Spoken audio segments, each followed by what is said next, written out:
तो स्वागत है आपका विनर्स एकेडमी प्रयागराज में। मैं समीर शुक्ला।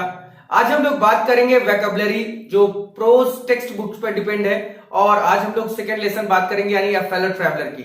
लास्ट टाइम यानी कल मैंने आपको अ गर्ल विद बास्केट का वोकैबुलरी सेक्शन बताया। वोकैबुलरी का मतलब यहाँ पर एंटोनिम सिनोनिम से नहीं है। वोकैबुलरी यहाँ पर फिल इन द ब्लैंक्स करना है, यानी आपके सामने कुछ ऑप्शन होंगे जो आपको सही सटीक लगेगा, आप उसी को उस ब्लैंक में फिल कर देंगे, यानी डैश पर रखना है हमें। तो ये आपका क्वेश्चन नंबर 3 पेपर में होगा। 4 क्वेश्चन होंगे, 4 नंबर के होंगे। तो शुरुआत यहां पर करने जा रहा हूं मैं फिर से। कल मैंने आपको बताया है, अगर अभी तक आपने वो वीडियो नहीं देखा तो डिस्क्रिप्शन में लिंक है, आप उसको जाकर जरूर देखें। और वीडियो बहुत इंपॉर्टेंट है भाई, 4 नंबर है, 4 नंबर जाने नहीं देना, ठीक है। तो शुरुआत करते हैं इसके वोकैबुलरी यानी फिल इन द ब्लैंक्स की। और जो हमारा जो लेसन है वो है अ फेलो ट्रैवलर। सबसे पहले शुरुआत क्वेश्चन की है कि I do not know which of us, मुझे नहीं पता कि हम में से कौन गॉट इनटू, आया या चढ़ा। अब यहां पर डैश डैश दिया हुआ है और फर्स्ट यानी पहले, तो यानी हम में से कौन पहले किस जगह पर, किसी जगह पर चढ़ने की बात हो रही है। तो बस की बात हो रही है, प्लेन की बात हो रही है, या ट्रेन की बात हो रही है, या कैरेज की बात हो रही है।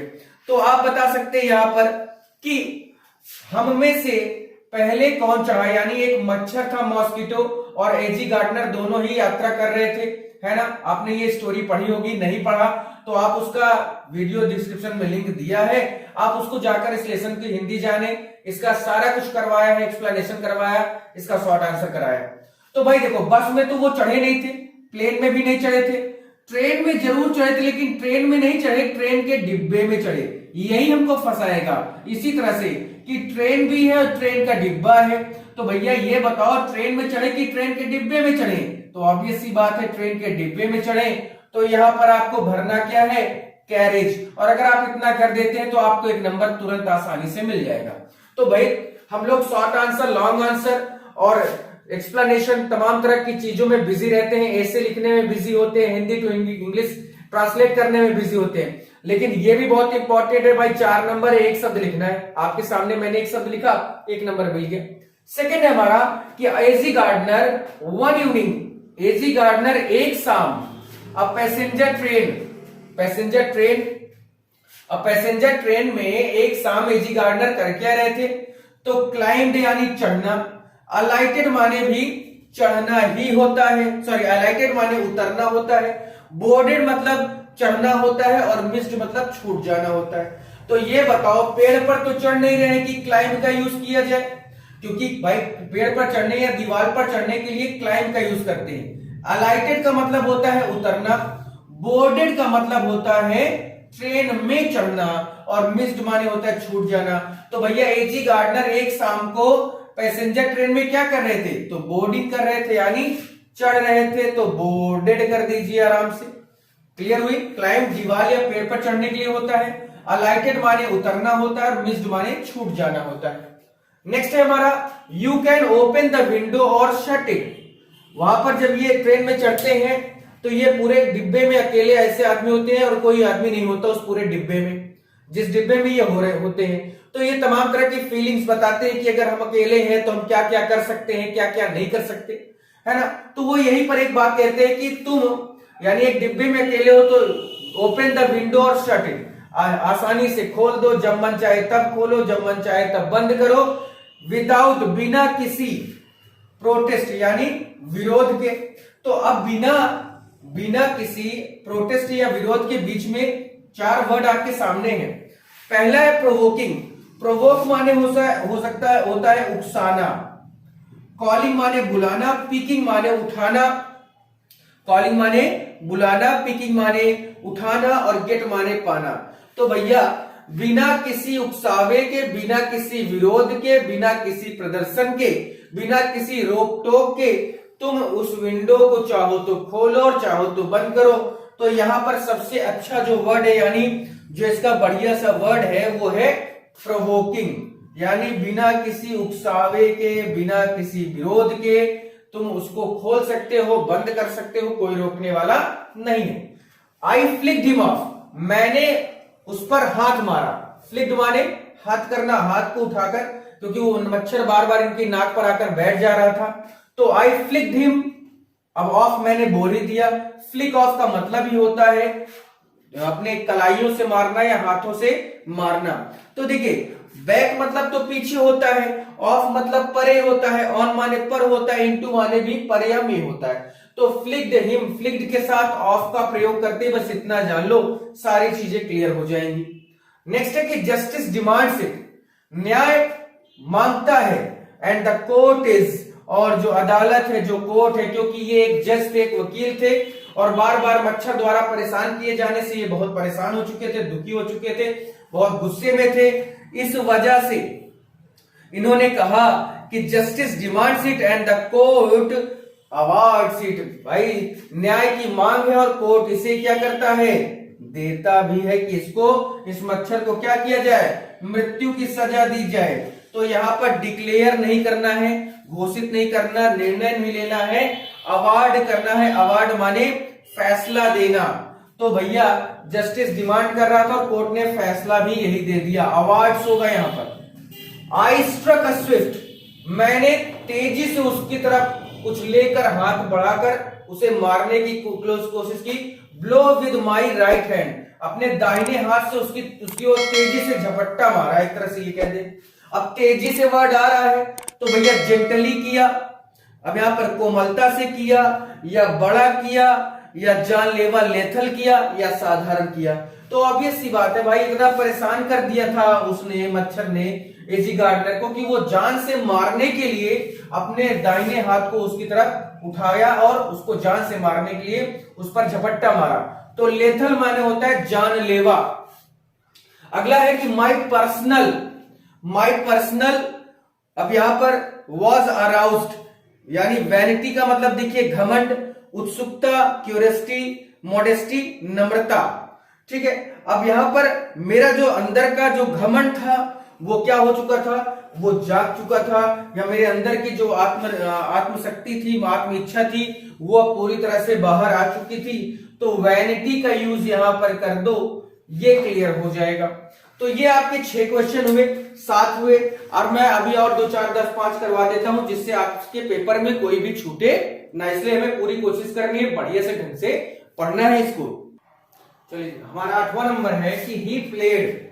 अब ही प्लेड के बाद डैश डैश है, ही प्लेड मी ओपनली। अब उसने वो मेरे साथ खेला, खुलकर खेला। तो मेरे साथ के लिए ही यहां पर वर्ड दिया है आपके सामने, फॉर है, इन है, विथ है, बाई है। अब देखिए विथ का मतलब भी साथ होता है और बाई का मतलब भी के द्वारा होता है या साथ होता है।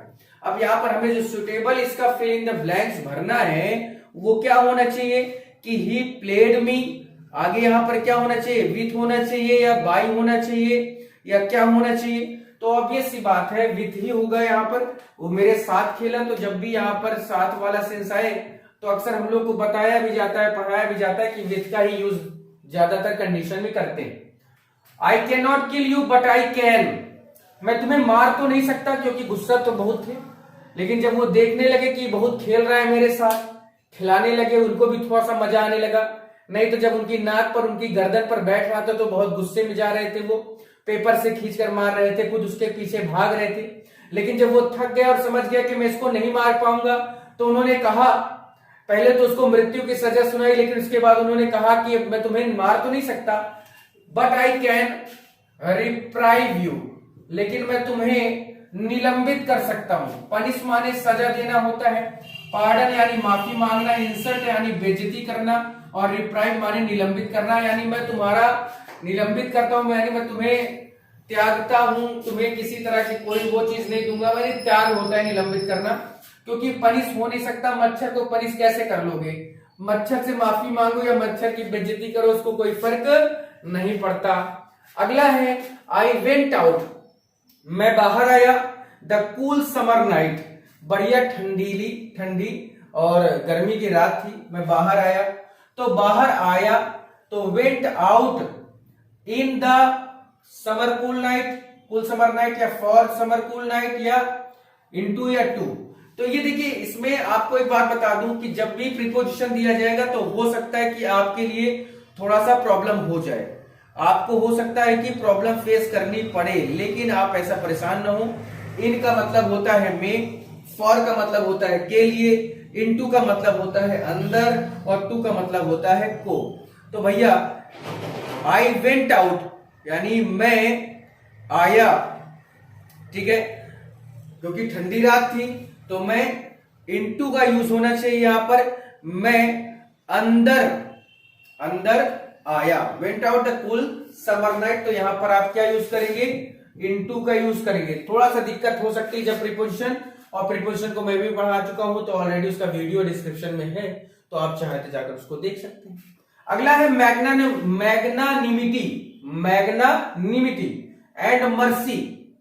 मैग्नानिमिटी मतलब बर्दाश्त या हद होती है, मर्सी वर द नोबलेस्ट गुण है अब ऑफ मैन। तो कैसे गुण है ऑफ मैन भैया, यहां पर मैंने गुण शब्द नाम ले ही लिया है, तो भैया मैग्नानिमिटी यानी बर्दाश्त और मर्सी, बर्दाश्त करने की और मर्सी करने की क्या है, दया करने की एक हद है, एक सीमा है, और ये एक प्रकार का क्या है, उदार, उदार है। उदार क्या होता है, उदार गुण कहा जाता है। तो भैया देखो एट्रीब्यूट माने क्या होता है, देखो पावर माने शक्ति, ग्लोरी माने गर्व, तो यहां पर या ग्लोरी माने शानदार होता है, लेकिन एट्रीब्यूट का मतलब क्या होता है, तो उदार, तो एट्रीब्यूटिव या एट्रीब्यूट्स, ठीक है। तो यहां पर है कि मैग्नानिमिटी यानी बर्दाश्त और हद दोनों ही ऐसे, बर्दाश्त करना और क्या कहते हैं दया दिखाना, ये दोनों ही उच्च क्वालिटी के गुण होते हैं लोगों के लिए, लोगों में। आई रियलाइज एट वंस, पहले मुझे लगा कि, वॉट क्या, आई हैड गिवन मैंने क्या कर दिया, तो फेवर किया उस मच्छर को, रिवार्ड दिया उस मच्छर को, इंसल्ट किया, ऑफेंस किया उस मच्छर के साथ। तो यहां पर क्या आएगा, फेवर, यानी मैंने उस मच्छर पर, पहले मुझे लगा कि मैंने कोई एहसान कर दिया, तो यहां पर फेवर का यूज कर दो तो कोई दिक्कत नहीं होगी। फेवर के अलावा रिवार्ड का मतलब होता है पुरस्कार, इंसल्ट का मतलब होता है अपमान, और ऑफेंस का मतलब होता है जुर्म या अपराध। तो देखिए इसमें खैर इतना ही, अभी अवतार वाली किताब उठाएंगे तो उसमें 25-30 ऐसे दिए हैं, आपको उतना नहीं करना है ना, तो उससे ज्यादा पढ़ना है, परेशान होने की जरूरत नहीं। इतने में से ही आना है तो इसी में से आ जाएगा और यहीं से आ जाएगा। और सबसे ज्यादा इंपॉर्टेंट है फ्लिक्ड हिम ऑफ वाला, वो सबसे इंपॉर्टेंट सेंटेंस है। मैग्नानिमिटी वाला भी बहुत इंपॉर्टेंट है, ठीक है। तो ये सब कुछ ऐसे हैं जो आपको याद रखना है, ये इंपॉर्टेंट है, बाकी उसमें और कोई दिक्कत नहीं। 4 नंबर आपके पास है, सिक्योर मान के चले, कोई दिक्कत नहीं होगी। अगर होती है तो फिर हमें ना, कोई भी दिक्कत होती है तो आप मेरे नंबर पे कॉल कर सकते हैं, मैसेज कर सकते हैं, किसी भी तरह की कोई हेल्प चाहिए तो भी बताइएगा। I will be there whenever you call me, ठीक है। फिर आज के लिए इतना ही, थैंक यू।